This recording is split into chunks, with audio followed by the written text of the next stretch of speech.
Էլեկտրաէներգիայի սակագնի բարձրացման դեմ 2 շաբաթ առաջ սկսված բողոքի ալիքը աստիճանաբար մարում է։ Ինչու՞։ Եվրամիության դրոշները բռնի ուժով խլեցին Հայրիկյանից, վայր գցեցին, իսկ Հայրիկյանին վռնդեցին։ Տղաները դիմել են եվրոպական դատարան, այդ տղա։ Ուր են ոչ թալանին խմբի ղեկավարները, ինչու չեն միանում բաղրամյանցիներին, մեկնաբանում են նախաձեռնության առաջատար անդամները։ Հետադարձ հայացք մեր վավերագրությունը, ինչպես սկսվեց շարժումը և ուր է գնում։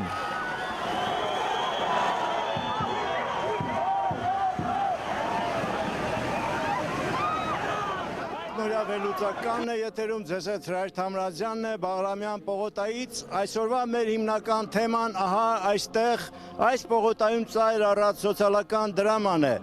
Ժողովրդական բողոքը ընդդեմ էլեկտրաէներգիայի թանկացման։ Մենք փորձենք հասկանալ այսօր, թե ինչ է կատարվում այստեղ, ովքեր են շարժման նոր լիդերները։ Կխոսենք նրանց հետ իմանալու համար, թե ինչ են ուզում նրանք և ուր են ուզում տանել այս շարժումը։ Մենք այսօր հնարավորություն կունենանք զրուցելու նաև ոչ թալանի նախաձեռնության անդամներ Մաքսիմ Սարգսյանի և Սոֆիա Հովսեփյանի հետ։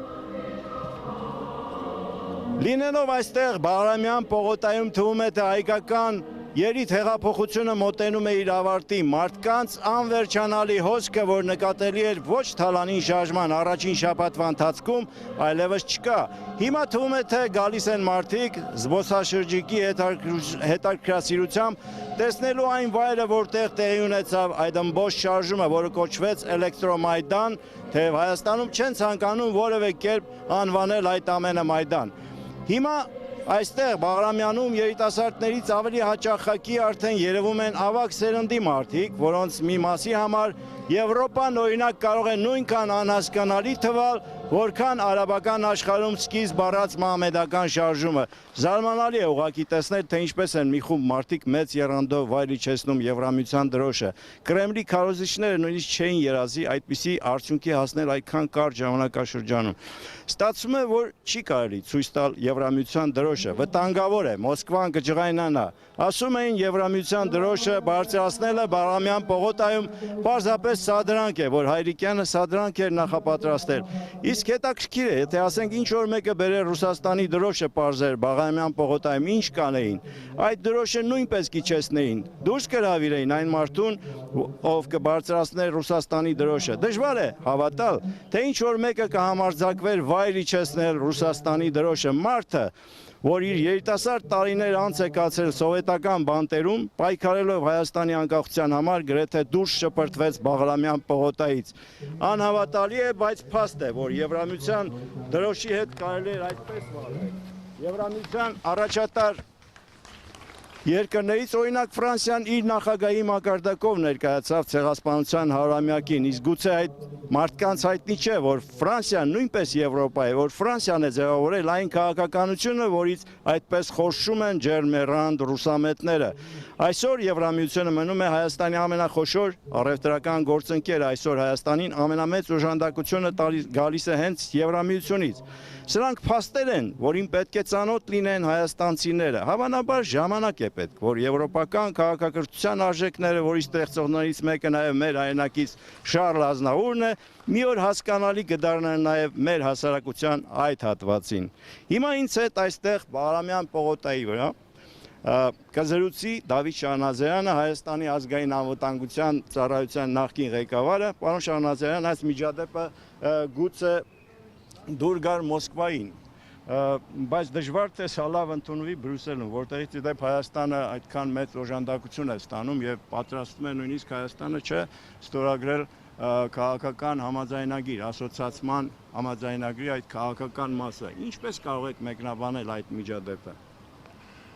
Ինչ տեղի ունեցավ, Եվրամիության դրոշը ըստ էության անարգվեց։ Դա խարան է։ Ցավոք սրտի դա խարան է այս հոյակապ միջոցառման վրա։ Եկեք Եվրամիության դրոշը չհամեմատենք որևէ պետության դրոշի հետ։ Եվրամիությունը դա դրոշ չէ, այսինքն դա պետություն չէ, դա նույնիսկ մեծ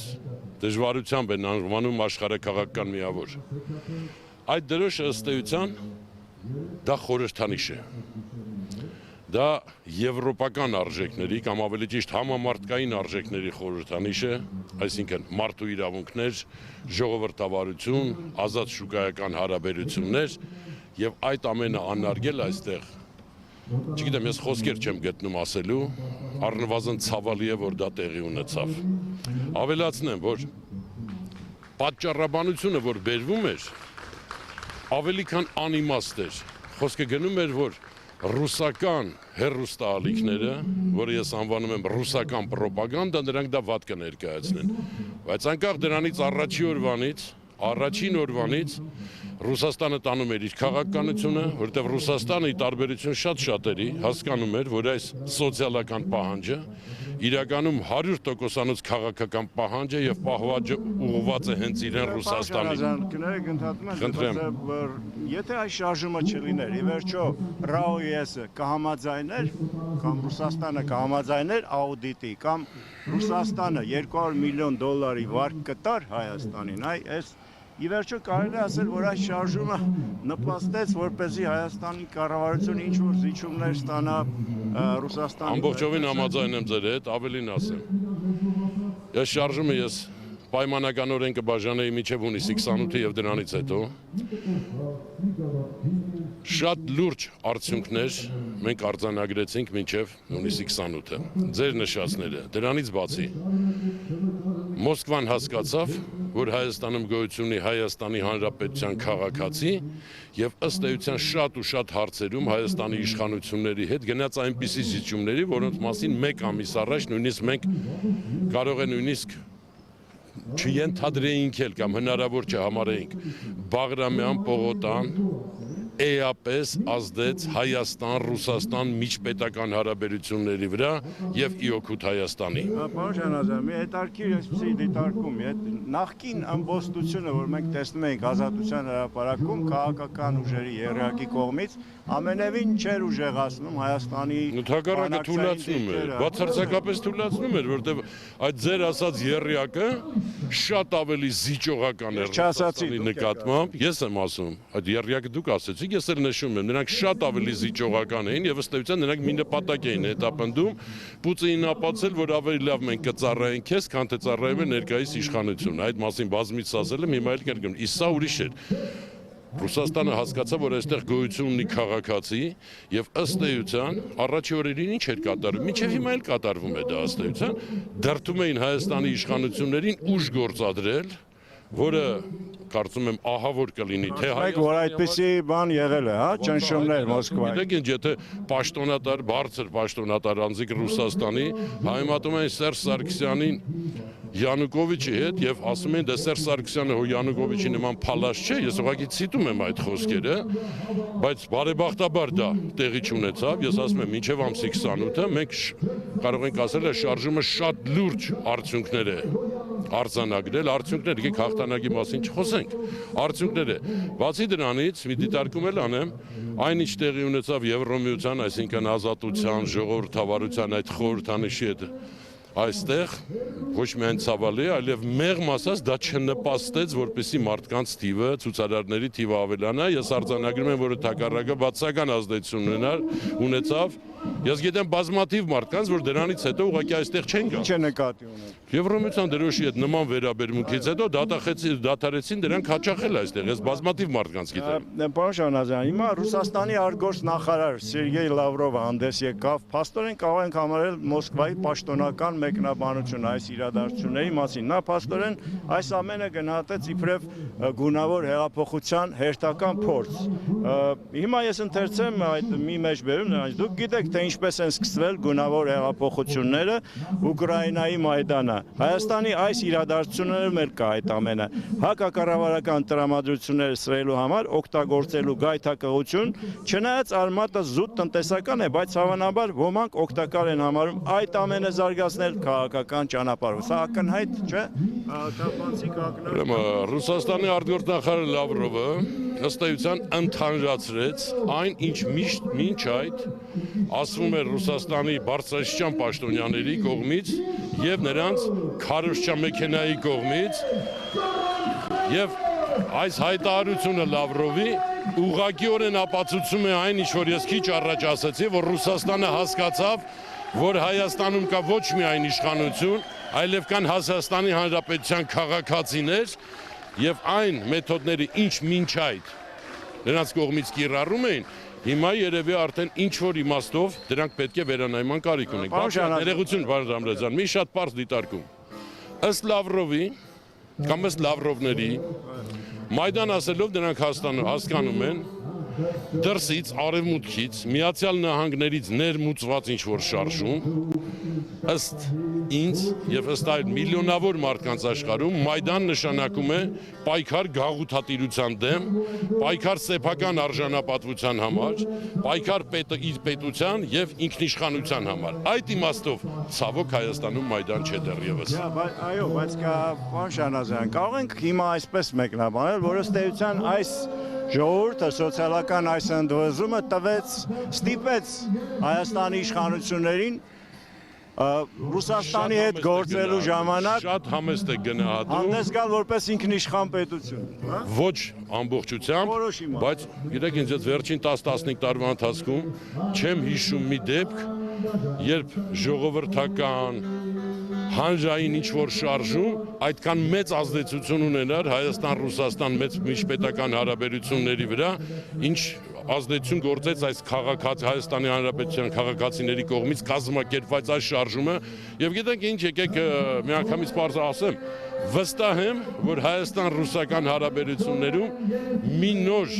այսպիսի սահմանում է արդեն առաջ եկել, դա Բաղրամյան պողոտայի էֆեկտն է, որը հետագայում ավելի է մեծանալու։ Պարոն Շահնազարյան, նաև խոսենք արևմուտքի արձագանքի մասին, ԱՄՆ-ի դեսպանը հանդես եկավ հայտարարությամբ, շատ զուսպ հայտարարություն էր եւ այդ զուսպ հայտարարությամբ ԱՄՆ-ի դեսպանը կոչ էր անում կողմերին զսպվածություն ցուցաբերել։ Մյուս կողմից մենք տեսանք Washington Post-ի մեկնաբանությունը շատ հետաքրքիր, որտեղ նա փաստորեն քննադատում է։ Մի կողմից ասում է նախագահին, որ նա չի կորցրել իրականության հետ կապը, չի կտրել, լսեց ժողովրդին եւ ինչ որ մի բան արեց։ Մյուս կողմից քննադատում է, որ իր կառավարությունը այդքան սերտացրել է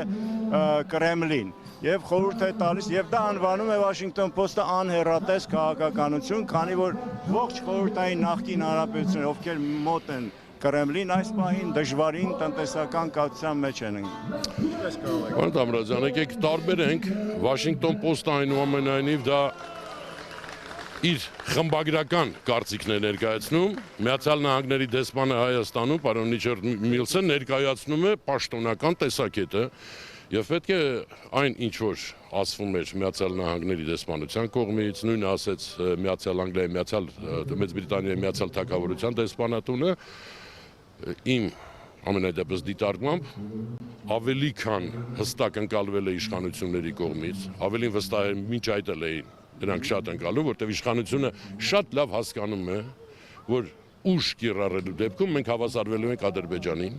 մենք կորցնելու ենք բոլոր այն առավելությունները, որ այսօր մենք ունենք մեր քաղաքական շրջապատ հանդիսացող երկրների նկատմամբ Ռուսաստան, Բելարուս, Ղազախստան, դրանք շատ լավ դա հասկանում են եւ ասել եմ մամուլով, մի անգամ եմ ուզում ասել։ Ես բացառում եմ, որ իշխանությունները կկիրառեն ուժ, միայն մի դեպքում ես Ռուսաստանի կողմից լինի ահռելի ճշտում, որտեղ ինչպես Ռուսաստանն էր երազում, ինչպես դուք ասացիք, որ այստեղ նման վերաբերմունքի արժանանար Եվրոմիության դրոշը, նույնքան տենչությամբ հիմա իրանք երազում են, որ այստեղ իշխանությունները ուժ կիրառեն եւ Հայաստանը հավասարվի իրենց, Ադրբեջանին, Բելարուսին, Ղազախստանին։ Իբրև փորձագետ նաեւ եւ այդքան տարիների երկարամյա փորձ ունեք դուք քաղաքական։ Ինչ ձեր կարծիքով ինչ հեռանկար ունի այս ուր է գնում դեպի այս շարժումը։ Կշարունակվի թե կդադարի։ Գիտեք, իմ գնահատականով շատ քիչ է ստեղծագործական մոտեցումը։ Երեկվա առաջարկները կամ երեկվա այդ նոր պահանջները, որ դրվեցին վերջնագիրը, շատ կարճ ասեմ, ես չեմ կարծում, որ դրանք լավագույն լուծումն էին։ Ես կարծում եմ մի անգամ էլ ասեմ, որ ես երկու մասի եմ բաժանում, մինչև հունիսի 28-ը, որտեղ շարժումը եւ նախորդ նախաձեռնող խումբը կարելի ասել շատ լուրջ արդյունքներ է արձանագրել, բավական լուրջ։ Առայժմ դրանից հետո որևէ արդյունք ես չեմ տեսնում, որևէ արդյունք գնացին։ Դե հիմա դա արդեն ուրիշ հարց է, ցանկացած շարժում Պետք է ես օրինակ այս շարժման զարգացումը ինքս իմ համար պատկերացնում էի, որպեսզի որ սա առանց գուցե եւ ներգրավելու քաղաքական կուսակցություններին, չնայած ամբողջովին սա քաղաքական է, կպետք է վերաճեր լուրջ հակակոռուպցիոն շարժման։ Եվ մի անգամ էլ ասեմ, գիտեք, պահանջը, որ այստեղ դրվել է, սա հարված է Պուտինի սուրբ սրբոցին, նրա կոռումպացված համակարգին է սա այդ հարվածը։ Չեք կարծում, որ այնուհետև շարժումները երբեք էլ չեն դադարել։ Սկզբում եղավ այդ տրանսպորտի գների թանկացման դեմ շարժումը, հետո տարբերակենք, հա, պարոն Ռամբրազյան, եկեք տարբերակենք, Մաշտոցի պուրակ, եկեք տարբերակենք, Մաշտոցի պուրակ, տրանսպորտային ծակագներ, թոշակներ, այդ պահանջները ուղղված էին բացառապես Հայաստանի իշխանություններին։ Այս պահանջը ուղղված է բացառապես Կրեմլին, որովհետև մենք գործ ունենք այստեղ ռուսական պետական ընկերությունների հետ, որոնք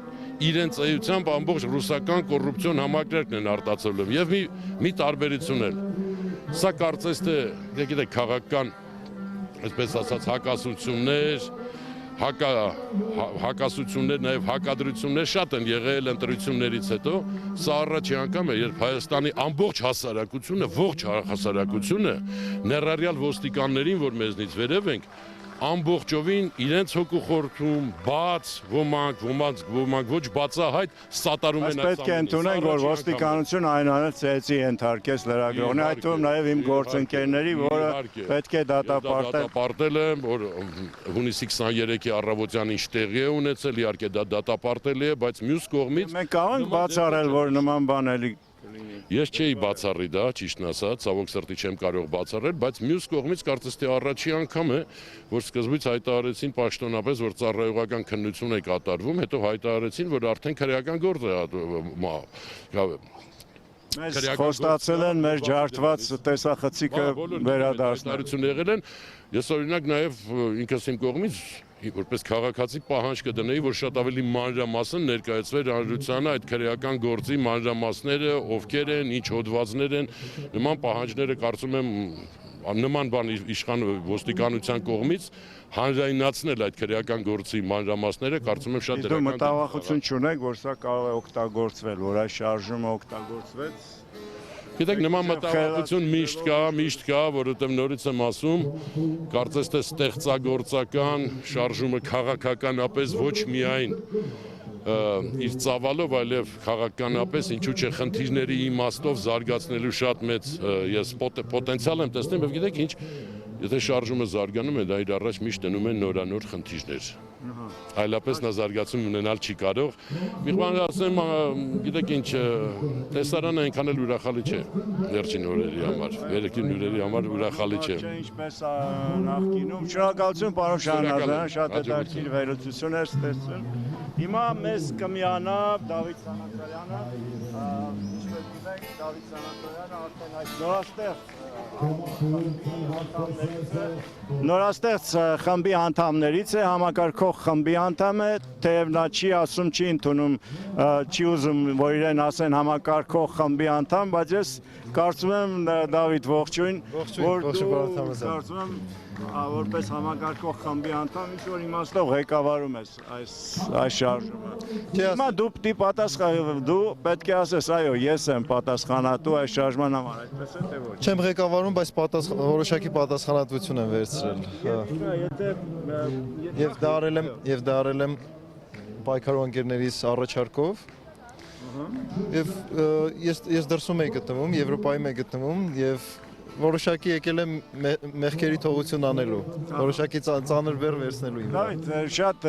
հիմա խնդրում եմ ինձ պարզապես բացատրիր, ինչ է կատարում այստեղ, ինչ է կատարում։ Ինչ է կատարում այստեղ։ Օրինակ հիմա Էդվարդ Զորիկյանը շատ սիրելի մտավորական։ Ես հասկանում եմ դա, Էդվարդ Զորիկյանը երգում է։ Ինչի նկատի ունեք, ինչ է կատարում։ Ունեմ մարդկանց թիվը, այնքան էլ բազմամարդ չէ, ինչու կարող եք բացատրել։ Կիրակի հանգստանում եմ վաղը լուրջ գործ ունեն անելու այստեղ։ Ես նախորդ Կիրակի վարել եմ հաղորդում եւ այն ժամանակ 1 միլիոն մարդ էր դիտում այդ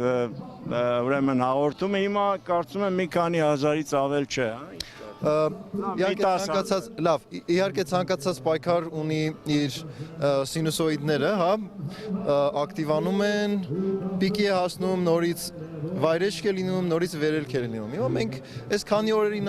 քանի օրերի ընթացքում մենք վերակազմավորման փուլում ենք, հա, որոշակի process-ներ տեղի ունեցան, դուք ինձնից լավ գիտեք, դուք այդ ամեն ինչը լուսաբանել եք, եւ հիմա նորից մեր առաջ ռազմավարություն ենք դնում, քանի որ իշխանությունները չեն կատարել ժողովրդի պահանջը, նորից ռազմավարություն ենք դնում, որպեսզի ճնշում գործադրենք իշխանության վրա եւ հասնենք մեր նպատակին։ Դավիթ, հիմա դուք հայտարարել եք, որ ուզում եք մեկ առաջ մղել այս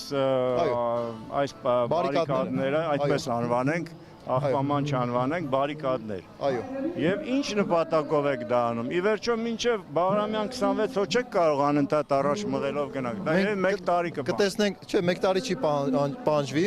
Սա խորհրդանշական է 1 քայլ առաջը, դա միայն չի նշանակում ֆիզիկական 1 քայլ առաջը։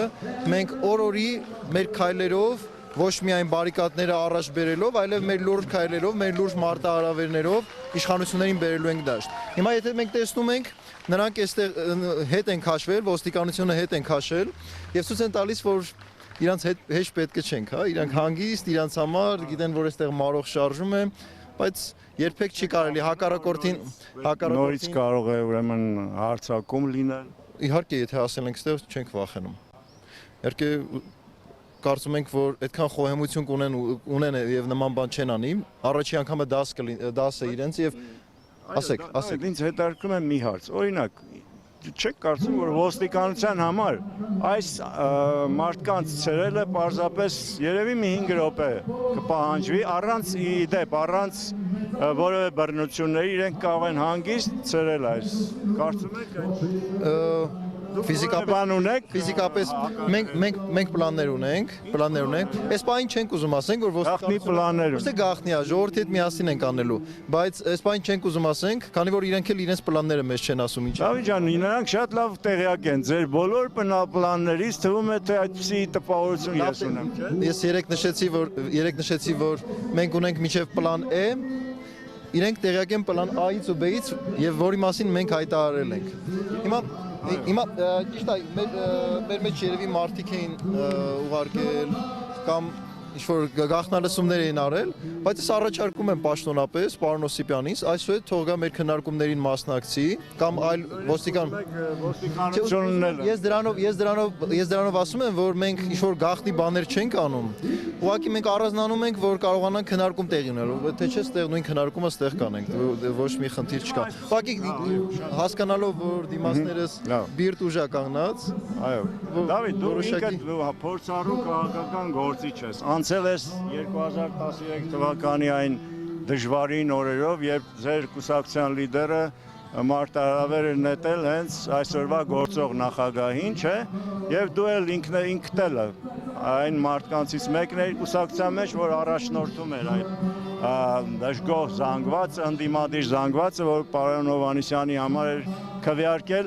սակայն ինչ տեղի ունեցավ, մարդիկ մինչև այսօր հիասթափված են, որ նա փաստորեն ուրեմն չառաջնորդեց այդ ժողովրդին եւ նահանջեց ինչ որ իմաստով։ Եվ միջի հիմա տհաճ հիշողություն կա նրանց մոտ։ Ես ասում եմ այն որ ինքը ոստիկանապետի հետ գնացել էր աղոթելու, սա իրենց դուր չէր եկել։ Ինչ երաշխիք կա, որ նույն բանը չի կրկնվի այսօր։ Իհարկե այսօր չի ուզենա դրա մասին խոսալ, բազմաթիվ անգամներ նշել եմ, բայց ես ուզում եմ մի այսպիսի բան ասել։ Մինչև ես չի ուզում ասել, բայց որ թեման բացել եք, ասում եմ։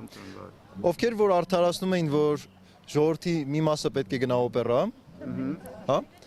Նրանք ժամանակին մեղադրում են Ռաֆի Հովհաննիսյանին, որ չտարավ արունայաղության ժողովրդին։ Այո։ Եվ իմ կարծիքով Ռաֆի Հովհաննիսյանը չուներ այդ իրավունքը մարդկանց արունայաղության տանելու։ Դիմացը հաստատ բացատրությունն էր։ Այո, դա իր բացատրությունն էր եւ դա միակ բացատրությունն էր դա։ Ոչ թե Ռաֆի Հովհաննիսյանը վախենում էր իր անձի համար, եթե վախենար, ուղղակի իր կնոջ իր ընտանիքի հետ չէր լինի առաջի շարքում, հա։ Բայց այնուամենայնիվ ինքը իր վրա չվերցրեց ժողովրդին արյունայություն տանելը։ Եվ հիմա այստեղ չկա մի լիդեր, որը որ ժողովրդին կասի, որ գնում ենք այնտեղ։ Եթե ժողովուրդը կորոշի, որ ամբողջությամբ, եւ ես հուսով եմ, որ նման զարգացումներ չենք ունենա, եթե զուգահեռներ ենք տանում, դրա համար եմ ասում։ Եթե ժողովուրդը կորոշի, որ գնում է առաջ ու անգամ եթե արյունայություն կլինի, դա այլ հարց է։ Մի մարդը իմ կարծիքով պետքա չորոշի ժողովրդի փոխարեն ժողովուրդը գնալու է արյուն։ Այսինքն քննադատում ես քո լիդերին։ Ոչ, ես կարծում եմ, որ ժամանակին ես նորից կրկնեմ, հա, Ռաֆ Հովհաննիսյանը պետքա ժողովրդին չտաներ արյունայողության, միանձնյա որոշմամբ ժողովրդին պետք է չտաներ արյունայողության։ Իսկ այստեղ չկա մի մարդ, ով որ կորոշի բոլորի փոխարեն։ Բայց այնուամենայնիվ ես ուզում եմ նշել, որ այնուամենայնիվ ես չէի ուզենա, այստեղ քանի որ ինքս այստեղ որից քանի որ չի կրկնվեց սցենարը, քանի որ ինքս չեմ ուզում այստեղ որից է կուսակցական խոսք ասեմ, դրա համար կուզենամ, որ առաջանցնենք ու պահենք մեր պայմանավորվածությունը։ Այդ դեպքում խնդրում եմ մեր, ասենք, այս ժողովրդին եւ մարդկանց, ովքեր դիտում են, ներկայացնես քո, այսպես կոչված հերանեկարային ծրագիրը, ինչ սպասենք այս շարժումից, ինչ է, որոնք են հաջորդ քայլերը։ Այս հարցին դուք պետք է ունենաք պատասխան, դա գաղտնի չի։ Այո, ժողովուրդը պետք է մի բան գիտակցի, որ ամեն օր մենք մի քայլ առաջ ենք անելու, ու դա զուտ կրկնում եմ ֆիզիկական քայլի մասին չի, ամեն օր մի նոր մարտահրավեր պետք է նետենք իշխանությանը, եւ ժողովուրդը պետք է լավ գիտակցի, որ միայն այստեղի հավաքվածներով իրենց տան հարցերը չի լուծվելու։ Սա համազգային հարց է, սա առանձին մի ուժի հարց չէ, առանձին մի սոցիալական շերտի հարց չէ, սա բոլորին է վերաբերվում եւ պետք է լավ քաջ գիտակցեն, որ ու գիտեք ինչ, ես հպարտանում եմ բոլորով, որ եկել են կանգնել են շաբաթներով գիշեր թե ցերեկ էստեղ են եղել, բայց եթե պետքա կեսից տուն գնանք ու ասենք վերջ էլ չենք շարունակում, նշանակում է մեր պայքարը մնում է կիսատ եւ իշխանությունները իրենց կիսատ քայլերով են մնալու։ Դրա համար մենք այստեղ պետք է հավաքվենք, համախմբենք եւ իշխանությունները այդ ժամանակ խոսան, որ Դավիթ Սանասարյանը կամ մի ուրիշ ակտիվ քաղաքացի կամ քաղաքական գործիչ այստեղ են, նրանց չեն մղելու լուրջ գործողությունների կգնան, երբ որ բոլոր այդ անունները անուն այստեղ կկանգնեն եւ իշխանություններին կպարտադրեն ժողովրդի կամքը։ Եվ դրա համար կոչս է, որ անմասն չմնան, իներտ չմնան, գան այստեղ եւ միասնական ճնշում գործադրենք իշխանության վրա։ Ոստիկանության հետ շփվում եք, խոսում եք, ասենք ոստիկանապետի հետ առիթ ունեցել եք խոսել։ Հայաստանի ոստիկան, չէ։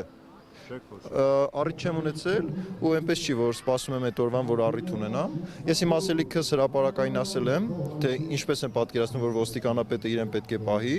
եւ այդ օրվանից ես ուրիշ բան չեմ տեսել, որ Դու ինչ կարծիք ես այդ ոչ թալանին նախաձեռնության այդ հիմնադիր անդամների մասին, ինչ այսպես ասեմ, ես հերվից եւ այստեղից գնահատել եմ նրանց գործունեությունը, շնորհակալություն եմ հայտնել, որ այդ պատրաստակամություն ունեցել են, բայց այնուամենայնիվ ես կարծել եմ, որ սխալ էր որոշումը օպերա գնալու, Ազատության հրապարակ գնալու որոշումը։ Կարծում որ ճնշումներ են եղել նրանց վրա։ Միգուցե տարբեր խոսակցություններ կա, միգուցե ճնշումներ եղել են, բայց այնուամենայնիվ հիմա ողջունելի է, որ մարզերով շրջում են, բայց ես կարծում եմ, որ մենք իրար հետ որևիցե խնդիր չունենք, հա։ Մենք ակտիվ քաղաքացիներ ենք, իրենցից շատերի հետ կանգնել ենք մեջքի շատ տեղեր եւ երեկվա իմ ելույթի մեջ էլ ասեցի, չնշեցի առանձնահատուկ իրենց, բայց հիմա ես ասում եմ, որ բոլորս պետք է այստեղ լինենք ու ժողովրդին ցույց տանք, որ մենք միասնական ենք ու երկատվածություն չկա։ Եվս մի հարց, որ վերաբերում է Եվրամիության դրոշի հետ անարգմանը, այդպես ասում եմ։ Ես ճիշտ է, մենք չունենք կադրը, բայց որքան հայտնի է դուք ձեր ելույթում եք ասում ձեր մեկնաբանությունը, որ փաստորեն տերորել են, ոտի տակ են գցել, տերորել են։ Ես այդպեսի բան։ Առաջերտին, քանի որ դա կապված էր Պարոն Հայրիկյանի հետ եւ այսօր նաեւ նրա ծննդյան օրն է, ես շնորհավորում եմ եւ առողջություն եմ մաղթում Պարոն Հայրիկյանի ծննդյան օրն է։ Առողջություն եմ Նաեւ մեր սահմանադրության օրն է, չէ՞։ Բոլորի շնորհավորում եմ Հայաստանի Հանրապետության քաղաքացուն եւ հույս հայտնում, որ մեր բոլորի միասնական ջանքերով սահմանադրությունը Հայաստանում իրականում իր լուրջ արժեքը կունենա։ մենք մեր սրտում ունենք ցանկանում ենք որ հասնենք այդ սահմանադրությանը, բայց դեռևս մենք չունենք այդ գործող սահմանադրությունը։ Եվ անդրադառնալով այդ թեմային, եւս մեկ անգամ ես ուզում եմ ներողություն խնդրել միջադեպի համար, որտեղ հարիր չէր պայքարող քաղաքացուն։ Ովքեր էին դրանք։ Հիմնականում տեսեք, հիմնականում ես նոր էի տեսնում այդ դեմքերին, հիմնականում ես նոր էի տեսնում այդ դեմքերին, բայց այնուամենայնիվ երկկողմանի սխալ կար։ Ես երբեք չեմ ասի, որ Եվրոմիության դրոշը կամ այլ դրոշ պարզելը դա սխալ բան է, բայց կար այստեղ որոշակի տրամադրվածություն դրա նկատմամբ, որ սադրանք էր դիտվելու եւ զգուշացրել էի դրա մասին, իրենք արեցին դա։ Այնուամենայնիվ ներողություն եմ խնդրում այդ միջադեպի համար բոլորիցս եւ նաեւ Եվրոմիության երկրների քաղաքացիներից ասել որ մեր ժողովուրդը այդպեսի վերաբերմունք Ֆրանսիան մեր ժողովուրդը այդպեսի վերաբերմունք ունի, կա քարոզ, կա կոնկրետ քարոզ պրոռուսական այդ քարոզն է, որ Եվրոմիությունը միանգամից ինչ որ վատ երևույթներ կամ ամեն մեկը ինչպես է հասկանում այդ երևույթներն են միանգամից քարոզում, բայց երբ որ խնդիր է ունենում պայքարող քաղաքացին կամ քաղաքացին, որ իշխանության հետ խնդիր է ունեցել, իր խնդիրները լուծում է Եվրոդատարանում, Հայաստանի խնդիրները բարձրացվում են Եվրոխորհրդում, նաև որոշակի ինտեգրացման process է գնում, աջակցությունն է։ Ես հիմա չեմ ուզում քարոզ անեմ, բայց այնուամենայնիվ ուզում եմ ասեմ, որ դեմ տրամադրվածությունը չէ, որ 5 միլիոնից ավել հայ է ապրում Ֆրանսիայում այսօր։ 100,000-ավոր հայեր բնակվում են ամբողջ Եվրոպայում, շատ հայրենակիցներ ունենք, բայց անկախ ամեն ինչից նման վերաբերմունքը հարիր չէ ազատ մտածող քաղաքացուն, պայքարող քաղաքացուն։ Հա, եթե վաղը Ռուսաստանի դրոշ է ստեղ բերեն, ես կարծում եմ, որ ժողովուրդը էլի չի հանդուրժելու դա, հա։ Բայց այնուամենայնիվ ես նորից թույլ չեմ տալու, կաննելու եմ դիմաց, թույլ չեմ տալու, որ Ռուսաստանի դրոշը տրորեն։ Իմ համար դա, գիտեք ինչ, անգամ Թուրքիայի դրոշի մասին ես կարող եմ ասել, դրոշը սիմվոլ է, սրբություն է քաղաքացիների համար եւ Թուրքիայում կան բազմաթիվ արժանապատվություն ունեցող քաղաքացիներ, այդ թվում նաեւ հայեր, ովքեր այնտեղ ապրում են եւ այդ դրոշը իրենց սիմվոլն է։ Եթե խնդիր ունենք, մեր խնդիրները լուծում ենք իշխանությունների հետ, ոչ թե քաղաքացու սիմվոլի հետ։ Ես կարծում եմ, որ քաղաքակիրթ մարդուն հարիր չէ նման բան անել։ Իսկ այստեղ շատ երիտասարդներ ուղակի չհասկացան ինչ ա դինում, քաշքշոցին մասնակցեցին եւ այնուամենայնիվ ես պարոն Հայրիկյանի մեղադրեցին սադրանքի մեջ, բայց սադրանքը իրականում այդ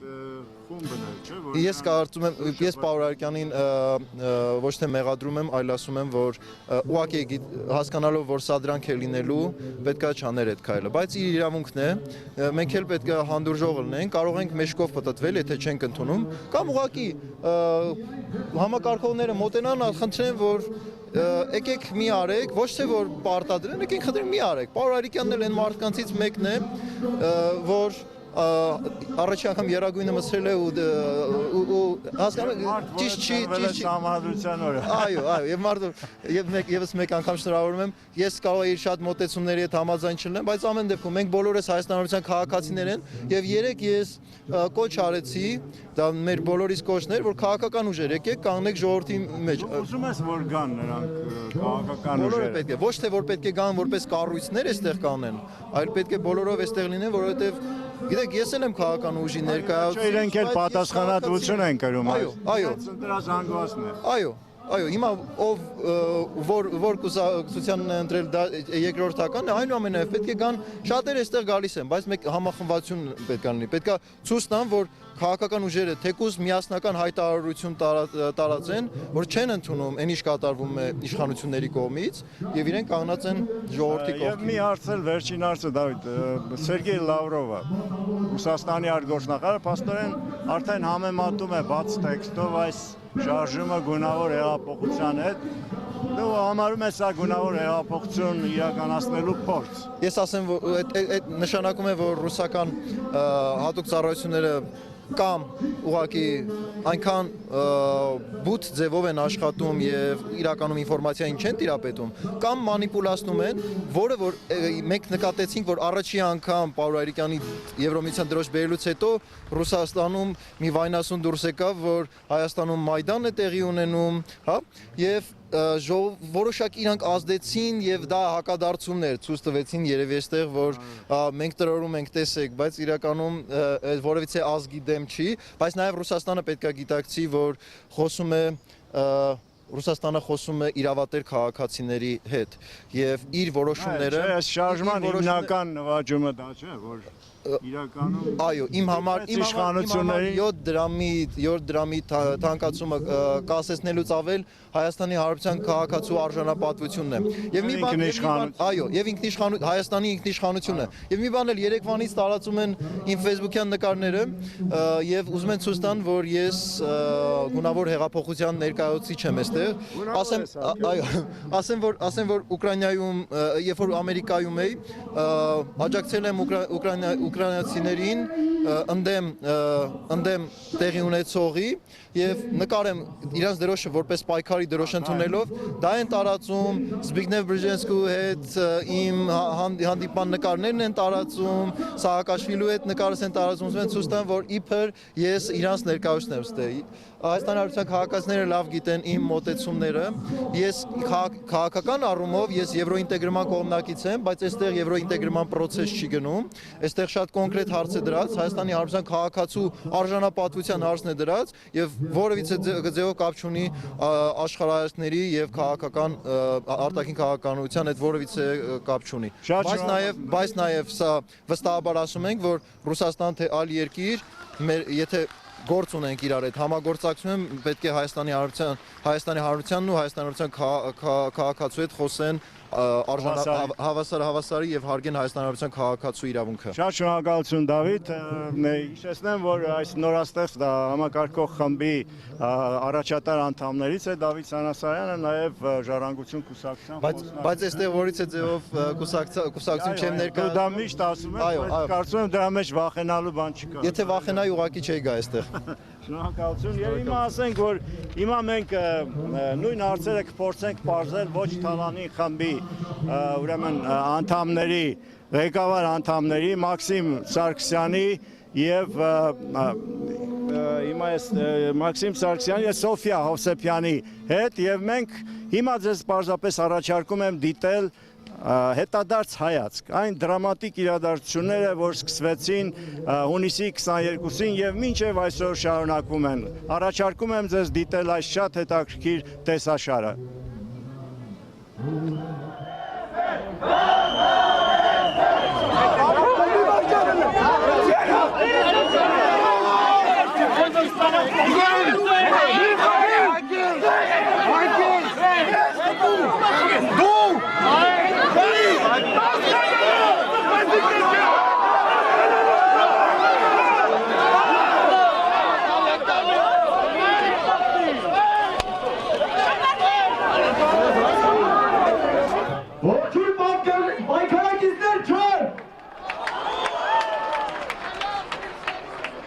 Ոչ մի վարկյան չկասկածեք ժողովուրդ, բոլորս ուժեղ ենք միասին, մեզ-մեզքի տված, ձեր բռնած, սենց պտի ապացուցենք, որ մենք ենք որոշողը։ Մեր պահանջին ականջալություններու դեպքում, երկուշաբթի օրը ժամը 7-ին կհավաքվենք ստեղ ու կշարժվենք Բաղրամյան 26։ Մտքում ենք ու մնում ենք օտորարը միջև պերստական պատասխան չտարա, որ է լներյա պաշտոնական տեսքով որոշման կասեցումը։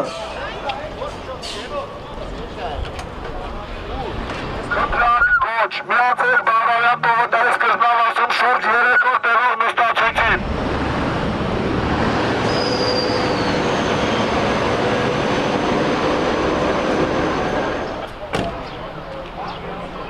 Ordering meg բոլորին միանալ ներքին և երկար շարժվել Բաղրամյան պողոտայ։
Ես դուր ես գնում։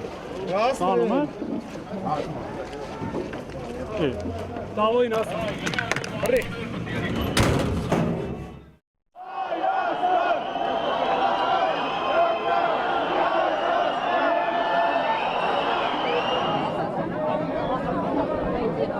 Լրագրողների չի վերաբերվում։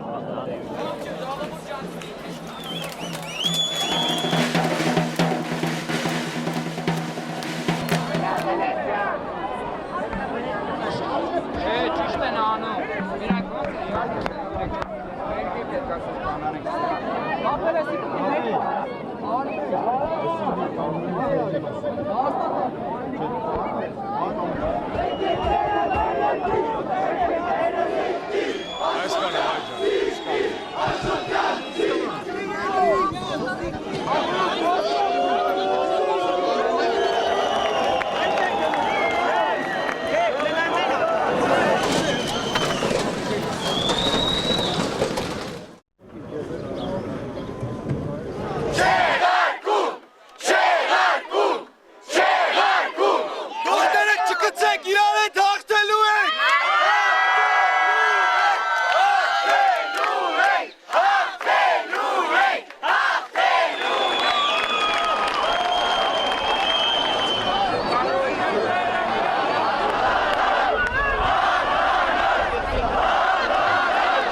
Լավ, տեսնում եմ նորմալ ամեն ինչ։ Սա մեր կողմից։ Ելեք մեր հետ միասին։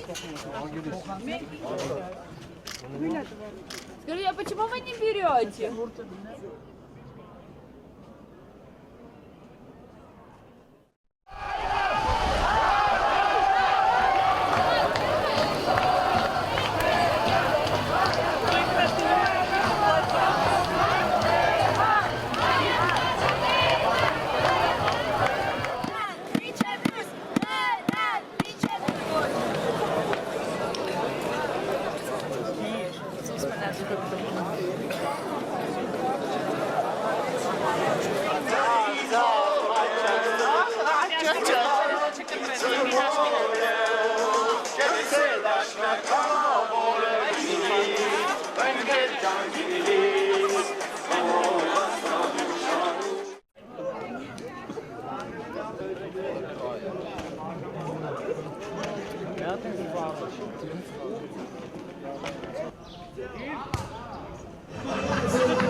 քաղաքացիները այստեղ նաև իրենց միջոցով են բերում ուտելիք, ջուր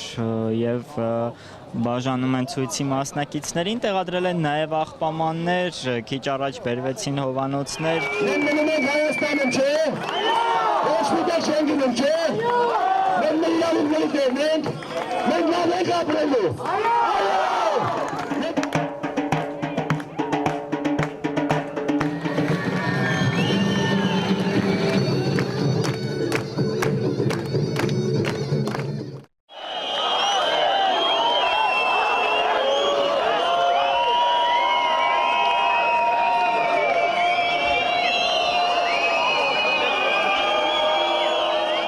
Մենք հանդուրժում ենք ստեղ։ Մենք ոչ մի քայլ չենք անում, բայց դուք խաթարում եք ամբողջ քաղաքը։ Իսկ դուք եկեք կենթանի շիտ, այդ կենթանի շիթը կանգնել մենք ենք այս ժողովրդի տշնամին։ Սա մեր ու ձեր քաղաքն է։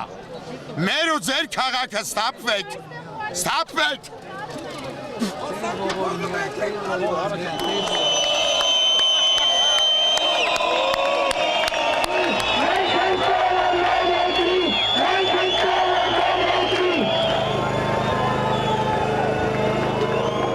Լայնացրեք ճանապարհը մեքենայի համար։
Որովհետև ձեր համար էլ ասա, մենակ մերը չի։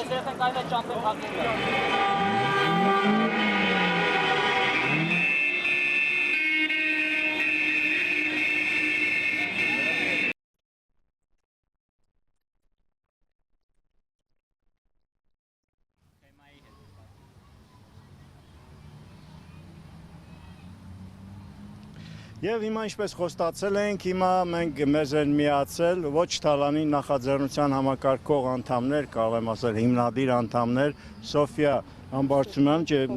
Հոսեփյան ներեցեք շատ, եւ Մաքսիմ Սարգսյանը։ Հիմա մենք տեսնում ենք, որ շարժումը այնտեղ կարծեք թե բազմամարդ չէ այլևս, մարդկանց թիվը գնալով պակասում է։ Նախ ուզում եմ հասկանալ, դուք ինչպես եք գնահատում այն ինչ որ այս պահին տեղի ունենում Բաղրամյան պողոտայում, ովքեր են դրանք, արդյոք դրանք ձեր աչակիցներն են, արդյոք դրանք այն մարդիկ են, որոնց հետ դուք սկսել եք շարժումը եւ այն փաստը, որ նրանք շարունակում են այնտեղ կանգնած մնալ, դա նշանակում է, որ ձեր գործը շարունակում է, թե նրանք ուրիշ գործ են շարունակում։ Սկսենք Սոֆիա քեզնից։ Ուրեմն աջակիցներ կամ յուրայիններ կամ թշնամիներ, այսպիսի արտահայտություններ վերջերս բավականին հաճախ է լսվում, մի փոքր մանրամասնենք, ի սկզբանե երբ որ նախաձեռնությունը ստեղծվեց, շատ մարդիկ Հայաստանի Հանրապետության քաղաքացի լինելով սատարեցին ամբողջ ընթացքում եւ իրենք ուղակի որպես Հայաստանի Հանրապետության քաղաքացի ոչ թե առանց իրենց քաղաքական հայացքների, կուսակցական հայացքների ու մինչ օրս էլ շարունակում է մնալ այդպիսին։ Յուրային կամ աջակից անունը տալ ամեն մեկը ինքն իր իրավունքի համար է դուրս եկել, այնպես որ մեզ յուրայինները այնքանով էր, որքանով իրենք դուրս եկան եւ հասկացան, որ իրենք էլ պիտի պայքարեն, մենակ մենք չենք պայքարել։ Մաքսիմ, խնդրում եմ, պետք է ասես, դու լավ առաջին օրվանից հիշում ենք, երբ որ ցուցարարները սկսեցին վիճաբանել Վալերի Օսիպյանի հետ, Երևանի փոխոստիկանապետի, նա ասաց, ես ուզում եմ խոսել Մաքսիմի հետ։ Հիմա ինչ է ստացվում։ Ստացվում է, որ այդ մարդը գիտեր, որ դու ես ղեկավարում այդ շարժումը, այդպես գիտեր ոստիկանությունը։ Հիմա դու ինչ ֆունկցիա ես կատարում այս բողոքի ակցիաներում։ ձեր շարժման մեջ այստեղ մենք գիտենք նաև որ այդ երբ դուք գնացիք ազատության հրապարակ դուք մի քանի գիշեր մնացել եք նաև Բաղրամյան պողոտայում Այո, ուրեմն դա թյուրըմբռնում է եղել, հա, ես եւ որևէ մեկը շարժման մեջ ղեկավար չենք եղել, որոշումները կայացվել են ոչ թալանին համակարգող խմբի ամբողջական կազմով, բոլորի ներկայությամբ ու բոլորի կարծիքները լսելով։ Դա այդտեղ ուղղակի թյուրըմբռնում է եղել այն պատճառով, որ միգուցե մամուլով ավելի շատ ես եմ երևացել, այդ պատճառով որոշել եմ, որ կազմակերպիչ եմ, բայց այնտեղ էլ անգամ հարթակից բազմիցս հայտարարել ենք, որ հավաքն ինքնաբուխ է, այստեղ չկան կազմակերպիչներ, սա ժողովրդի պայքարն է։ Իսկ թե ինչու են իրենք ընտրել ինձ որպես լիդեր, հա, կամ կազմակերպիչ, նույն Վալերի Օսիպյանը, ես չեմ կարող ասել, բայց հիմա եւս մեկ անգամ կհայտարարեմ, որ դա եղել է ոչ թալանին քաղաքացիական նախաձեռնության համակարգող խմբի արած աշխատանքը եւ ոչ թե իմ որպես լիդեր։ Դա թյուրըմբռնման արդյունք է եղել։ Եթե կարելի է այսպեսի հաշտամ, նաև ձեզ հետ է շատ ակտիվ Աղինակ Շուշանյանը, նա տեսանք մի քանի մասուլիսներում խոսեց եւ այլն ինքը բացատրեց ինչ է տեղի ունենում, բայց իրականում շատ-շատերը արևմուտքում այս շարժումը գիտեին, նաև իր անվան հետ էին ինչ որ իմաստով նույնացնում, շատ թերթեր, հոդվածներ էին հրապարակում եւ նրա նկարներ ուրեմն այդ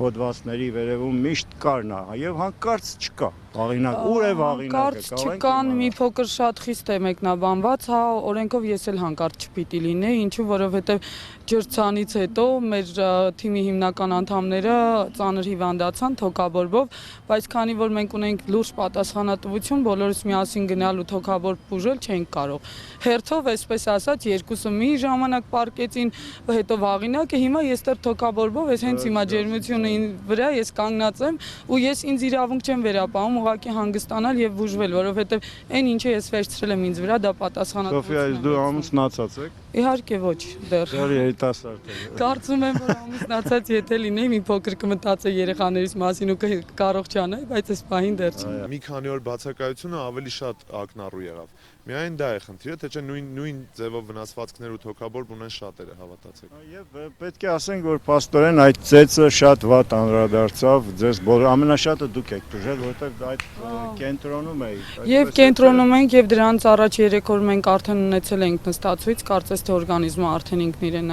ասել էր, հա իմունիտետ ընկած ու արդեն այդ ջրցանից հետո բոլորս միանգամից էլ այսպես թուլացանք, բայց ամեն դեպքում պատվով տարանք այդ ամբողջ ընթացքը, որը որ շատ կարևոր էր մեր համար։ Հիմա երկուսիդ էլ հարց ուղղեմ, հիմա տեսնում ենք, որ նրանք պատրաստում են վերևում այս նորաստեղծ խումբը բարիկադները առաջ տանել։ Ու հիմա ստացվում է այնպես, որ բարիկադները շարժվում են, բայց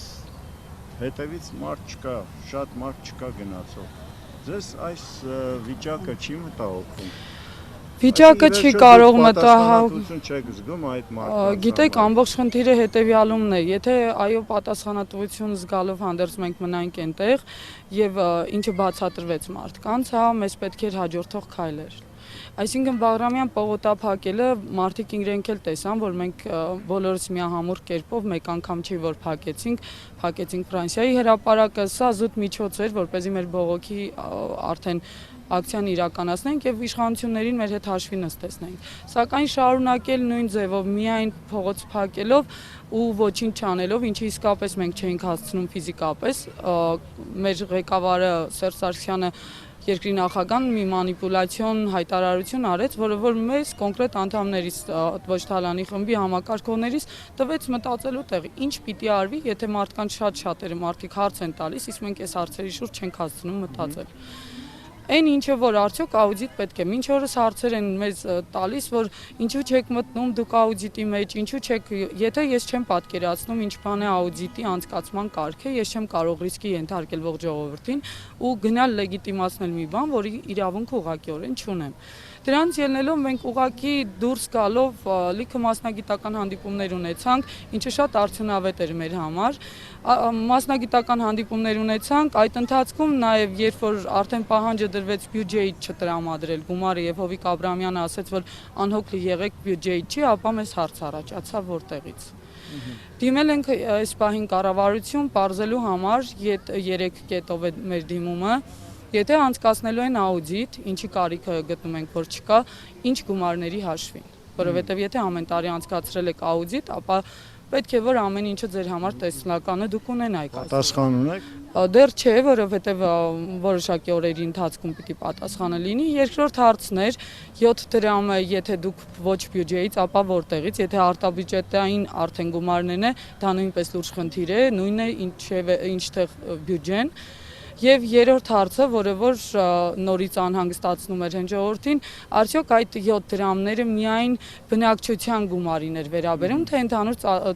փոքր միջին ձեռնարկությունների, որովհետև եթե 7 դրամը իրենք փոխհատուցեն որոշակի ժամանակահատվածում, միևնույն է պիտի ապրանքները թանկանար, այսինքն թանկանալով ձեռնարկությունների արդեն էլեկտրաէներգիան կթանկանար նաև ապրանքները։ Մաքսիմ, եթե կարելի է նաև դու կարող ես մեկնաբանել այսօր սահմանադրության օրն է Հայաստանի եւ դա ամենաերևի բարձր արժեքներից մեկն է անկախության, ինքնիշխանության եւ այսօր էլ Պարոն Հայրիկյանի ծննդյան օրն է իդեպ։ Եվ այն ինչ որ կատարվեց իր հետ այնտեղ Բաղրամյան պողոտայում, մարդկանց դուր չեկա, որ նա Եվրամիության դրոշն է բարձրացնում, բայց այնուամենայնիվ նրանք կարող իրավունք ունեին այդպես վարվել նրա հետ եւ տրորել Եվրամիության դրոշը։ Բնականաբար ոչ, որևէ կերպ, որևէ տեղ, որևէ անձի հանդեպ բռնությունը երբեք չենք ողջունում եւ դա կարծում եմ նորմալ է, համոզված եմ որ դա նորմալ երևույթ չի ու երբևէ ողջունել բռնությունը որևէ անձի, որևէ երևույթի նկատմամբ միանշանակ ողջունելի չէ, բայց այն ինչ եղավ այնտեղ կարծում եմ մի քանի մարդկանց էմոցիոնալ, խիստ էմոցիոնալ պահվածքի արդյունքում եղավ, որովհետև մինչև դա էլ Պարոն Հայրիկյանը եկել էր այնտեղ եւս մի անգամ երկրորդ թե երրորդ օրն էր, բայց նման բան չեղավ, նրան մոտեցան, խնդրեցին, բացատրեցին եւ նա հանգիստ դրոշներով ուղակի դուրս եկավ կամ դրոշները ուղակի դուրս եկան, քանի որ բազմամարդեր չեմ Դուք թույլ կտայիք, որ ձեր ժամանակ այդպիսի բան տեղի ունենա։ Եվրամիության դրոշը վայր գծեին Իրականում ցանկացած տեսակի դրոշի հանդեպ ես ինքս ունեմ բավական լուրջ հարգանք, այսինքն դա համարում եմ խորհրդանիշ եւ երբեւե թույլ չէի տա, բայց իրականում այդ ժամանակել է, մեր ժամանակել է եղել, աշխատել ենք նման բաներ չլինի։ Առանց կոնֆլիկտի, այսինքն բացատրելով, հասկացնելով, որ մենք խնդիր ունենք այնտեղ բարձելու միայն Հայաստանի Հանրապետության դրոշը եւ լավ կլինի, որ որևէ այլ դրոշ չլինի, ինչքան էլ որ խնդիր չունենք այդ ամենի հետ։ Ու ուրախություն մեզ դա ընդունվել է նորմալ, առանց որևէ խնդրի, առանց որևէ կոնֆլիկտի ու առավել եւս ծեծուջարդի դրոշները դուրս են եկել Բաղրամյան պողոտայից, այդքանով փակվել է թեման։ Եվ հիմա պարզապես մի հարց էլ եւ վերջացնենք սրանով, գուցե դու ինչ ես պատրաստում անել քո շարժումը, ձեր այն հատվածը, որը ի վերջո ավարտեց Բաղրամյանում բողոքի ցույցը, հիմա ինչ է շարունակում, ինչ է անելու։ Բնականաբար շարունակում ենք պայքարը, քանի որ 3 կետանոց պահանջներից որևէ մեկը այս պահին իրականացված չէ, պահանջներից որևէ մեկի հանդեպ լուրջ որևէ քայլ արված չէ, ուստի պայքարը շարունակվում է այդ թվում եւ փողոցում եւ կփորձենք այդ մասերով, օրենքի մասով էլ նաեւ ինչ որ բաներ հասկանալ, քանի որ աուդիտը արդեն պարզ էր, այսինքն պայքարը շարունակվելու է այնքան ժամանակ, մինչեւ չհասնենք վերջնական նպատակին, որը չեղարկելն է։ Ու մի բան կուզեմ անպայման ֆիքսել, որ Բաղրամյան պողոտայով չի սկսել եւ Բաղրամյան պողոտայով չի ավարտվում պայքարը։ Բնականաբար շարունակելու ենք անպայման, քանի որ 3 պահանջներից որևէ մեկը այս պահին իրականացված չէ։ Երրորդ պահանջի մասով քրեական գործ հարուցելու չգիտեմ ինչու, ճիշտ է լավ է, բայց առանձնացված միայն լրագրողների մասով բռնության հատվածով է քրեական գործ հարուցվել, բայց դա պիտի արվի նաև բոլոր 237 քաղաքացիների հանդեպ բռնություն կիրառած։ Նաև Սոֆիայի։ Այդ թվում Սոֆիային, այդ թվում Աստորեն վատառողջ է եւ այդ թվում ինձ, քանի որ կարողացավ խոսել։ Այդ թվում ինձ, քանի որ այդ օրը ինձ ոստիկանները ինձ են հարվածել անձամբ, ես ինքս տեսել եմ բազմաթիվ մարդկանց հարվածել են այլանդակ սեռական բնույթի հայհոյանքներ ամբողջ հրապարակով